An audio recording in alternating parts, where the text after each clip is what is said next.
Happy Monday, Steelers Nation. Welcome into Steelers Talk. Today we're going to be breaking down ESPN NFL Draft Insider and Analyst Mel Kiper Jr.'s draft grade for the Pittsburgh Steelers for the 2025 NFL Draft. Now listen, guys, ESPN Plus makes you pay $11 a month for this content. Today on Steelers Talk, we're going to give it to you guys 100% free because we think that is absolutely ridiculous. So click that subscribe button right now if you haven't already for premium Steelers content, 100% free every single day. All right, so first up here, let's talk about what Mel Kiper Jr. thinks of Pittsburgh's round one draft selection of defensive tackle out of Oregon, Derrick Harmon. All right, now obviously you guys know Mel Kiper Jr. If you've been seeing anything on social media, you know that he is very high on Shedeur Sanders and wanted the Steelers to take him at this selection. So this is what he had to say. Instead of getting a quarterback they can win games with right now in round one, the Steelers went defensive tackle.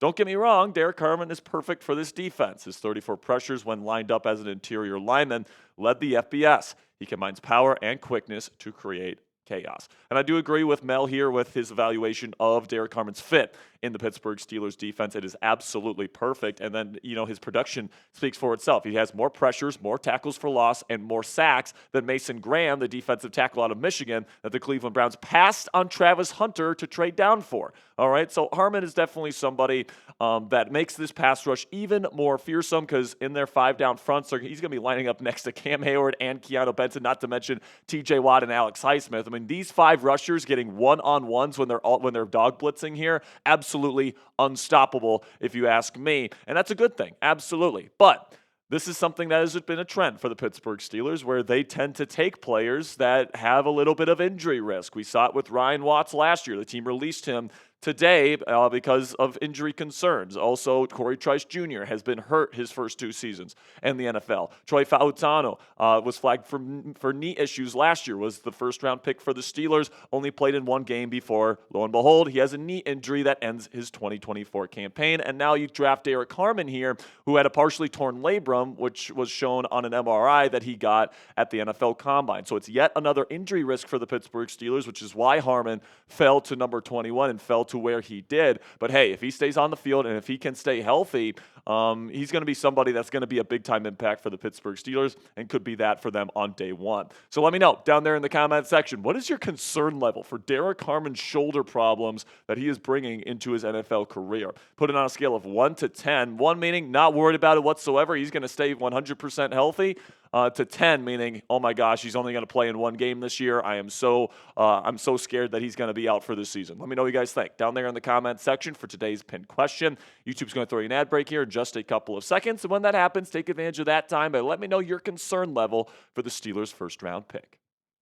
So now let's see Mel's thoughts on the rest of the Steelers draft class this year. And he was pretty complimentary of all the picks that the Pittsburgh Steelers made. It was more an exclusion and an omission here that he has more of an issue with. This is what Kiper had to say about the Steelers draft class. Elsewhere, Kaleb Johnson will pair nicely with Jaylen Warren and Kenneth Gainwell at running back. The Steelers averaged 4.1 yards per carry, tied for 20th. Edge rusher Jack Sawyer and defensive tackle Yahya Black provide some more youth to the defensive line and at a good value. Sawyer ranked 90th for me, but went 123rd. Black ranked 66th, but wasn't drafted until 164th overall. And Sawyer's 15.9% pressure rate, 8th in the nation, will up T.J. Watt and Alex Highsmith. So it sounds like Mel Kiper Jr. likes this class, right? He says that Derrick Harmon's the perfect fit for the Steelers defense. Was very complimentary of the Kaleb Johnson pick, the Jack Sawyer pick, the Yahya Black pick. He says himself that those picks are values. Well, he graded the Pittsburgh Steelers draft class a B-. All right, so as you guys know, Mel is notoriously giving the Steelers low grades. He's only given them an A grade 1 time, and it was last year in the 40 years he's been doing this stuff. So coming up here, I'm going to be explaining Kiper's reasoning for why he dinged the Steelers draft class this year and why I think it's ridiculous. But before we get into the rest of today's show, let's have word from our sponsor here at Fanatics, where they currently have DK Metcalf jerseys available for purchase that you guys can also help out the channel with right now. If you want to help out the channel and you want to get a number 4 DK Metcalf jersey, you can go chatsports.com/DK. That link is down in the comments and description of today's show. If you click that link and you make a purchase to get your new DK Metcalf Steelers jersey, some of the proceeds are going to go to us here at Steelers Talk to help us improve our graphics, improve our equipment, keep the lights on here at our studio. I really do appreciate all of your guys' support. So if you're planning on getting a DK Metcalf jersey anyway, Fanatics has them on their website. And if you use our link, you can help out the channel. So go to chatsports.com/DK to get this jersey in your collection today. So Kipers X Factor for why he didn't give the Steelers a higher grade, even though he said himself that every pick they made was a value for him, was because he doesn't know how the quarterback situation is going to be resolved, and he was a little bit butthurt that the Pittsburgh Steelers did not want to take Shedeur Sanders out of Colorado. This is what Mel had to say. The Steelers must feel pretty good about their chances of signing Aaron Rodgers. That's the only explanation for their approach to the 2025 draft. And if they don't land Rodgers or pull some other magic at QB, Coach Mike Tomlin's 18-year streak of going at least 500 could come to an end. Mason Rudolph is their current starter, yet Pittsburgh added only Will Howard at the position in round 6. He's a backup in the NFL. And think about this too. The Steelers didn't have a second-round pick because they traded it for DK Metcalf. But who is going to be throwing Metcalf the ball? This draft class grade will likely come down to Rodgers' decision. That's why I'm giving Pittsburgh a B-.